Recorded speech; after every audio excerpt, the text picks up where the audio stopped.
Hello, today I'm looking at Rosenkonig, or however you're supposed to pronounce whatever that is, umlauts. It's based on Water Roses. In fact, there has been a version called Water Roses in English, but I was unable to track that down. I could only get the German one. But as there's no text in the game of any kind, it doesn't matter. The rules are easy to come by. In fact, I already knew how to play, but I'll get to that later. Quick history lesson if you don't know. The Water Roses was a dispute between the houses of York and Lancaster following the death of Henry V of England. Lancaster and York were rival branches of the same family. The House of York, who are represented by the white rose on the pieces, here we go, and the House of Lancaster, red rose on the opposite side, as you can see. They both felt that they had claim of a throne. Both sides had their supporters, and neither side was going to hand over the throne without a fight, and so there was a civil war. This lasted about 30 years, or slightly more, and eventually Lancaster would triumph. Henry Tudor of the House of Lancaster would take the throne, and he would become Henry VII, and thus began the Tudor Age. Anyway, as you'll see, this is an abstract strategy game. The theme means it can have some nice art on it, and it doesn't look plain. And it does make a bit more sense than the previous theme they published this under, which was sort of a Wild Westy kind of thing called Texas, and it just didn't really fit. Anyway, that is all despite the point. I first played this game on a website called Yukata, and I'll put the address in the description below. Although you can also get this on iOS, so Apple, iPhones, iPods, iPads, all of those. And you can play it multiple ways on the PC. You just have to search around a bit, although I like Yukata, but there's no AI. You have to play real people. Sometimes they're online at the same time as you. Sometimes you can be waiting days for the other person to have their turn. But either way, they have a lot of games on Yukata, and this was one I tried, and I liked it immediately. So let's have a look. How do you play it? Well, you've got 5 cards either side of the board. You sit opposite each other as you play this. You also have your power cards, which are these and these, which allow you to break the rules, which is fun. You'll notice that I've got all of the cards upright. So the crown, for me, I'm playing red, which I forget which way around it is. I'm playing red roses, and my opponent, who is not actually there, would be playing the white. But look, the crowns are the same way around. So whoever is playing the white, and you can tell who you are because your crest is facing you, whoever's playing the whites, their cards are going to be upside down to them, but it doesn't matter. There is a good reason for this, as I'll show you. Anyway, I showed you this previously.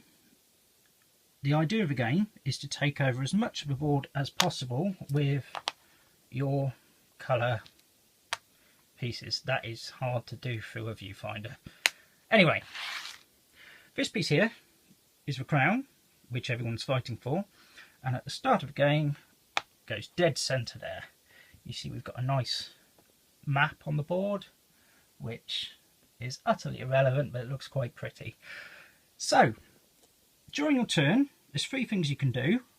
If you can legally play a card, one of the regular cards that is, these ones, you can, and you move the crown of a number of spaces shown in the direction of the sword. So here, for example, I would move, if I played this card, 1 space diagonally down and right. So what I do is I take the crown and I would move it there. And as I am the red player, I would then put my token, sorry I'm drifting over a bit there, underneath the crown. I do not draw a card. You can never have more than 5 cards, but you can have less. I'll explain why in a little while. So that card is now spent, so over to the discard pile it goes. I've just realised I've got that upside down. There we go. So it would then be my opponent's turn. So they're going to look at their cards. I'll just stand up here. And say, for example, they want to play one. Oops, I got a shadow there. One to the right. Then find the crown. Move it 1 space to my right. Because as I say, the orientation on the crown there shows that we're both playing in the same way. So I'm going to move 1 space as I have and put down a white rose. Now these pieces are double-sided and they look nice wooden pieces, nice wooden crown as well actually. And the reason for them being double-sided, other than they only have to make one kind of piece for both players, is that if you want to, during your turn, you can play a power card. Now that's this for me and that for white, but you don't play it on its own. You play it with one of your regular cards along here, and you can play it at any time you want, but it makes sense to play it at a time where you wouldn't have any other legal moves, or you want to break up a cluster of your opponent's pieces, because the scoring works a little strangely. So say for example I had those there, those there, and that one there. Now what you do for each group that's touching, that's either horizontally or vertically, you square it.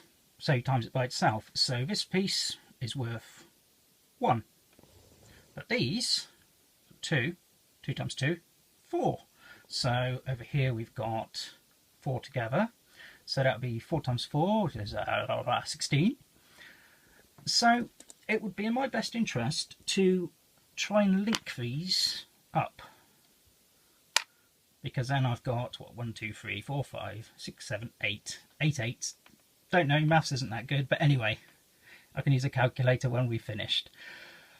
So what my opponent might want to do is to play one of his power cards to say move the crown, where I put it, here, to there. At which point he discards both his power card and the card he's played, and we turn that over. So at that point, instead of having a nice cluster of 8, I've got a 3 times 3, and a 4 times 4. Which is a lot better for him, a lot worse for me. Obviously, we both want to get large clusters on that board, so that at the end of the game, whoever has the highest score overall, once you've added each cluster together, is the winner. Although I have never yet played this where it's come to the point where the board is full. Because you've only got 4 power cards, and if you've got 5 cards of the regular cards here, the movement cards, and you can't go, say I've spent all of those already, off they go. I've got 4 cards left. For argument's sake, the board is full in this area. I can not, I need another card, I would have 5 cards. I would not legally be allowed to play any of these. That would mean that after my opponent's turn, it's my opponent's turn again. So,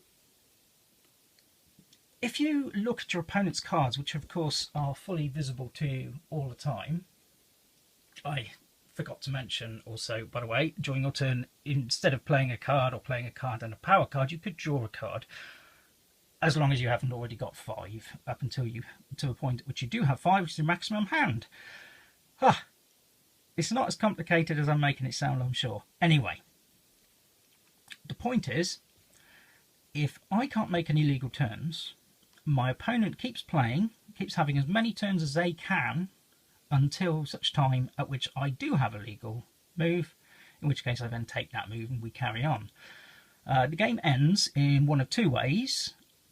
Either the board is full, which, as I said, I have never seen it happen. I think that is extremely unlikely to ever happen. Or neither of us can play a legal card. We've both got 5 cards from the position we're in of the crown, because obviously we share the crown. Neither of us can go, that's it, that's the end of the game. You count up your score, and that way you find the victor. One thing I have found of this is a draw happens a lot more often than you might expect, considering there's so much going on, or so it seems when you first start playing, because you certainly do have to think ahead and think, well, if I go there, then that card is open to them, and they might be able to connect those 2 clusters and get a really high score. Anyway, I'm getting ahead of myself here. So the game's over. You count up your points. Whoever wins, wins. And if you draw, apparently, according to the rules, which I've got translated, you rejoice in your shared victory. No. One-on-one game, you need a winner. So I say, if you don't have a winner, play again. So that's it. I hope I made some sense on that explanation there. This is my first board or card game review. I thought I'd choose an easy one, but turns out there was a little more to it than I remembered. So, as I say, I put in the text below, I'm going to put the links to Yukata and to also Board Game Geek, which is the go-to site for anything at all to do with board games, card games, war games, and even they do computer games now, but it's on a separate site. So that's pretty much it for today. I do intend to do a lot more board and card game reviews.